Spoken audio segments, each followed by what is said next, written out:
Thank you for having me here. It's a pleasure to show Hypersurfaces to you. Um, our our company is also, does a technology which is very much related to VR and AR, as long as many other things. It is not an application; it is a technology.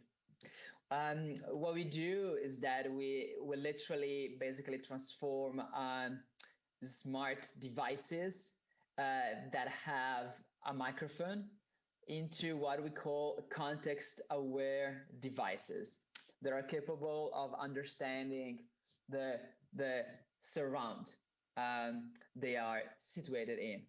So I'm going to show a couple of slides just to help a little bit with this narrative. Can you hear my? Can you see my slide? Okay. Say yes. Yes.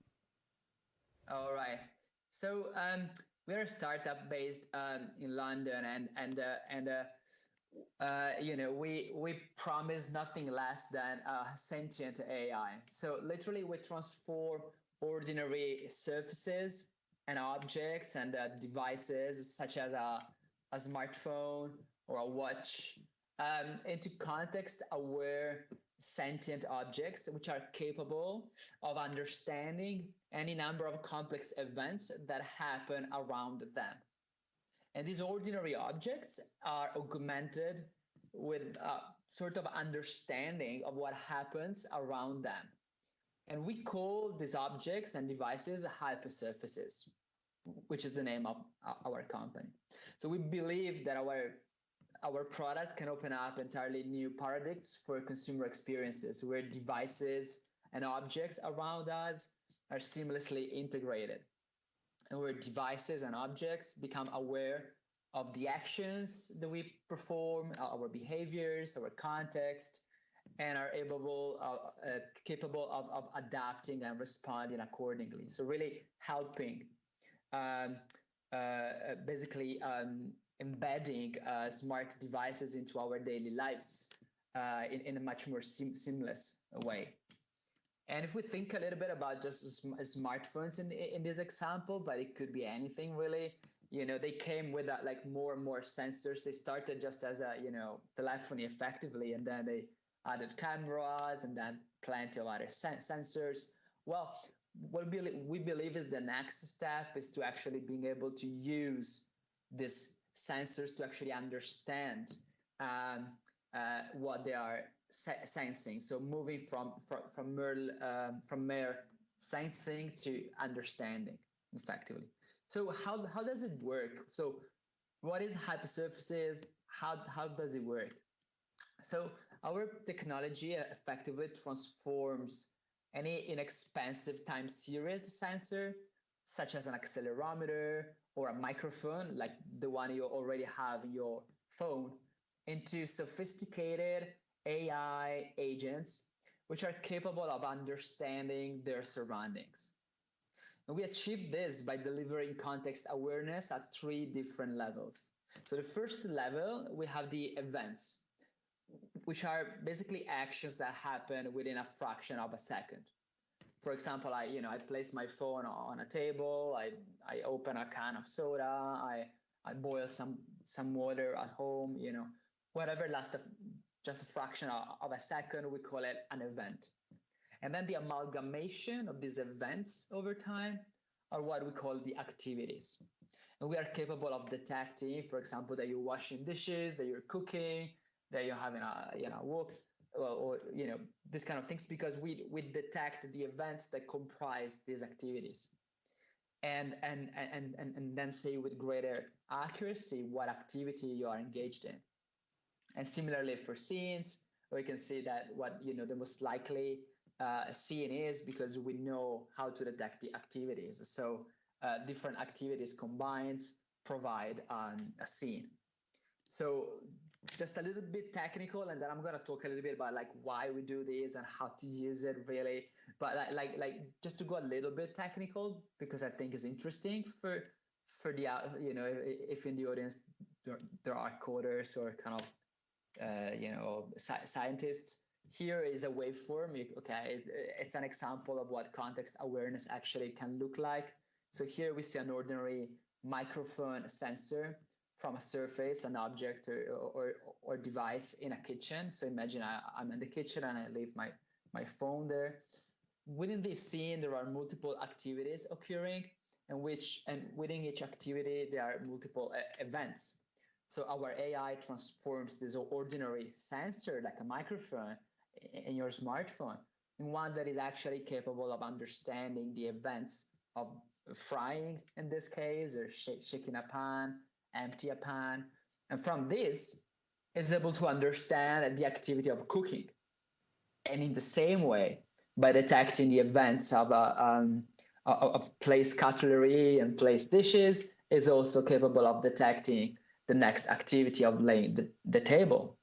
And overall, this information is combined to build an incredibly robust picture of the scene of getting ready to eat. Okay, so imagine now the object of device moves to a new location, or there are other surfaces, objects, devices with similar information. So by building a picture over time of the events, activities, and scenes, our AI provides this incredibly comprehensive understanding of the overall context, allowing ordinary surfaces, objects, devices to continue to seamlessly integrate with entirely new consumer experiences. And we do this on the edge, so that's quite interesting as well. So imagine something happens in the real world. This is actually sensed by a sensor. Imagine a microphone, but if it's you're moving, then it might be the accelerometer. It's the same thing, and then this is actually sensed by the sensor. Well, our AI reads this signal or listen to the microphone, for example, and then he analyzes this signal, and then it detects if there are kind of events and activity and scenes that he knows.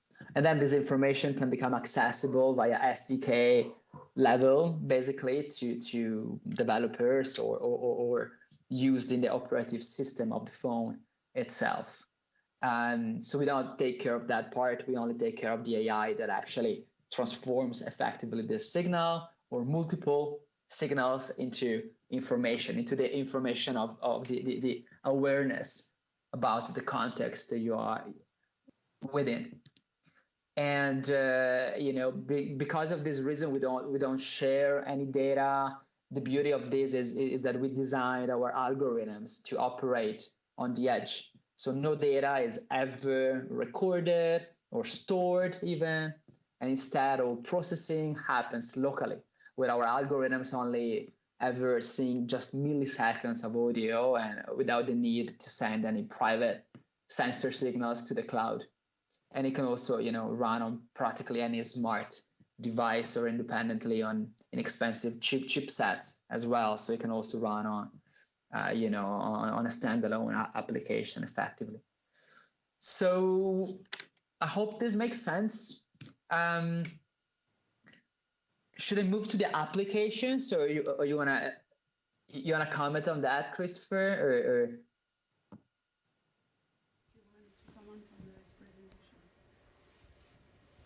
Sorry. Yeah. Can you hear me okay? Mm-hmm. Bruno, can you hear us? Yes, I can now, yes. Yeah, all good. You can continue so far. All right, okay. And I just want to check that everything was clear and made sense. So why are we doing this? Why is context awareness? Why we believe context awareness is it's the future of smart devices in so many ways. So there are so many things you can use this for. So we did projects effectively for appliances, for example, that kind of know what's going on and kind of act in the right way in the right time. Smart cities, automotive sector. So imagine like your car actually knows, for example, based on on the vibration or of you touching on the steering wheel. It knows that you touch your steering wheel, and therefore you can replace buttons and the switches. So this kind of like basic kind of level of use of this technology. But really, like, I guess that what I want to be probably the focus of this talk is actually on the biggest of these all opportunities, which is literally the next generation of smart devices. So let's imagine how this technology can reshape effectively the next generation of smartphones and smart speakers and smart watches, all that, which can now become context aware, and therefore they can become capable of responding and adapting to ourselves, intervening at the right time and in the right way. So how does it look like? Well, imagine that now, I'm calling you from home. Imagine that I'm in my house. Imagine that I'm having a dinner, for example, a dinner party. I invited some guests over. Well, now, I can ask to a voice assistant to pre-select my favorite dinner party music playlist for me, and perhaps even set up the lights accordingly because it knows that I'm having a dinner party. Or the very same happens if it knows that I'm trying to focus and to work, for example. So it might try different music and lights and block any advertisement or any notification that is not work. Or imagine the idea of mindful notifications. So I am at the cinema, I am in a classroom, and sure, my devices already know that I am there because of the GPS, but now he actually knows if I'm queuing for popcorns or if the movie actually started or the lesson in a classroom actually started.